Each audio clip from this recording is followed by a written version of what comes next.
জামায়াত ক্ষমতায় এলে দেশে ন্যায় ও ইনসাফ প্রতিষ্ঠিত হবে। সাম্প্রতিক এই বক্তব্যে দেশ জুড়ে নতুন আলোচনার সূত্রপাত ঘটিয়েছেন তরুণ প্রজন্মের আলোচিত মুখ সাদিক কায়েম।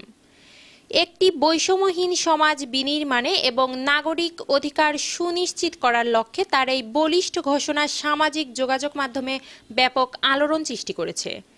জনগণের মৌলিক অধিকার রক্ষা এবং দুর্নীতি মূলোৎপাটন করে একটি আদর্শ রাষ্ট্র গঠনের প্রতিশ্রুতি ফুটে উঠেছে এই বার্তায়। সর্বস্তরে সামাজিক ও বিচারিক সুবিচার নিশ্চিত করা, প্রশাসনিক স্বচ্ছতা ও জবাবদিহিতা তৈরি, ঘোষিত মানুষের পাশে দাঁড়িয়ে একটি সাম্যের বাংলাদেশ গড়া।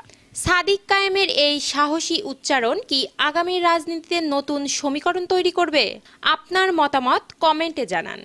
মিরাতুজ্জাহান মিলি, ডেস্ক রিপোর্ট, নবরূপ টিভি।